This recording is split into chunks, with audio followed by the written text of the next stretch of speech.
a new dispatch center system, a new code, improved Freecam movement, 3 major car remodels with interiors, plus 4 body kits alongside a mock-up for a possible future remodel likely to happen next, and a new mobile-friendly UI for the dealership. This is what I'll be showing you in this video. Section 1, Dispatch Center and Contracts. The new Dispatch Center lets you assign company drivers to establishment contracts. This allows you to progress in establishment relationships that were now boosted and earn parts offline, although parts earned are chance-based and depend on the establishment.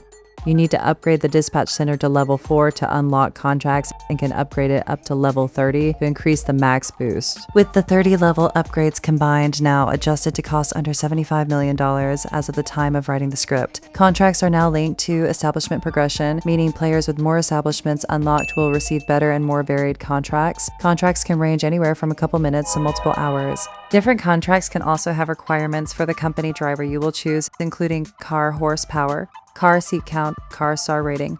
While a driver is assigned to a contract, they stop generating their normal passive company income and instead generate the contract income. Depending on the contract, this can let you earn more or less money than normal passive income, but with advantages, cars do not break down during contracts, drivers do not go on coffee breaks during contracts, and now even when you haven't collected the contract's rewards, the driver switches back to normal work. I think this is a nice addition since it repurposes contracts, which weren't a very popular feature in the game, makes the company system a bit more interesting, while also allowing you to get parts for your inventory without having to look for them on the map. On the other hand, the balancing that now makes drivers switch back to work automatically kind of makes this feature worse since it reintroduces automation with the addition of possibly earning even more than before, which originally seemed like something the dispatch contracts were trying to reduce. I also think that the collect button should be another color since it's easy to miss, especially now with the driver not redirecting to the dispatch section since they go back to work. Section 2, Lamborghini Aventador S remodel, Estupendo Tenedor in-game. The Lamborghini Aventador S remodel received new interior, visible rear engine, Aventador SV body kit, active aero spoiler for Aventador S.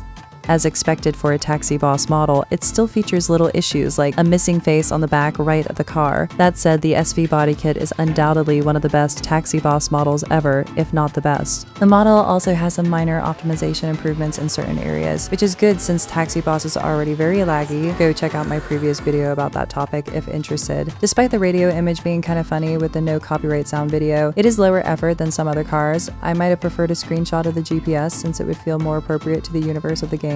Another interesting detail is that the Aventador used to be displayed in the dealership at spawn, but it has now been replaced with the Lamborghini Huracan. This was likely done to reduce copyright risks since the Huracan model in-game is much less detailed and therefore safer to display directly at spawn than one of the best looking models in the game. On top of that, the Peugeot 406 now has a completely blank name on its panel, which is another interesting copyright related change. I also made 2 full videos about that topic. What also makes this remodel interesting is what it could mean for the future. The Lamborghini SVJ was originally added as one of the higher quality models in Taxi Boss at the time, but compared to newer remodels like this SV body kit, it honestly looks outdated now. Hello, since the Aventador S and SVJ are already extremely similar cars, and this new remodel is so clean and high quality, it would only make sense for the developers to eventually remodel the SVJ too, possibly even releasing it for Monaco. The same could also later happen to the Huracan and Huracan Sterrato body kit, being pretty similar to the Aventador and its kits itself, but this is of course only speculation,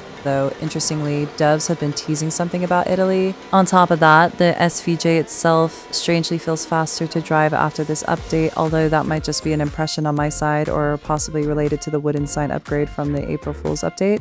Section 3, McLaren 570S remodel, MacLoven 600 ST in-game. The McLaren 600 LT model received interior spider body kit, as expected again. Little issues are visible on the model, like shading issues. The model itself is clean, but I feel like the old model was kind of more accurate to the real-life car. Maybe it is because of how the headlights were modeled in a weird angle and how the topology is distributed across the hood, but I'm not too sure why exactly it looks off to me. The remodel seems to prioritize added detail over perfectly matching the proportions of the real car. Section 4, Mercedes-Benz AMG GTR Pro Marcheta AMG GTR in-game.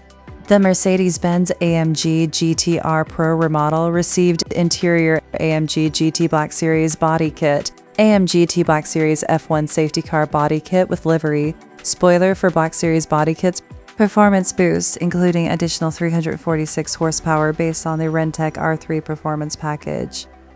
The model is not too bad, the livery is really good, and not too over the top or Ricer-esque while still being funny and looking good. I love the fact there is a custom AMG logo on the livery, and the horse design is amazing, but the dashboard has the official AMG logo with a letter swapped, which is inconsistent and looks very low effort, and the dashboard itself is extremely simple and not very good looking compared to the one of the Aventador. There is Z fighting in the headlight. The headlights have over-the-top topology, while some other parts, like the exhaust pipes, are literally cylinders with a hole. The F1 safety car body kit has a problem where the spoiler isn't forced on the car, meaning changing it will leave the parts of the blinkers supposed to be on the spoiler hovering over the car since they are not directly part of that spoiler. The custom never gonna give you up radio image is neat addition. I also like the green part of the turn signals and the circuit logo. These are cool but unique little details on the safety car body kit. Section 5, sound changes. Some small engine and startup sound improvements are also included in this update. Taxi Boss has historically reused a lot of audio, so even smaller sound improvements help make cars feel a bit more distinct and genuinely give a better experience. Section 6, Freecam improvements. Freecam has now new options which will be very useful for people making videos and taking pictures.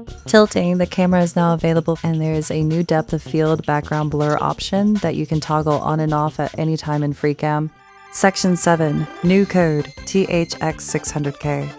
Section 8, new UI for dealership. There is now a new early design for the dealership's UI that seems to be exclusive to mobile players. This is definitely a good thing for mobile players, but I hope this won't eventually get added for desktop players too, even though some aspects could be reused to refresh the desktop design a bit. About the new UI, I think the positioning and size of a lot of elements outside the main window look weird. When hovering over a button, I think the button should light up instead of getting darker. There's also a random rectangle taking up all of the bottom of the screen for no reason. When previewing the car, the camera movement is smoother, which is good for mobile players. This still seems like an early design, so they'll hopefully fix it.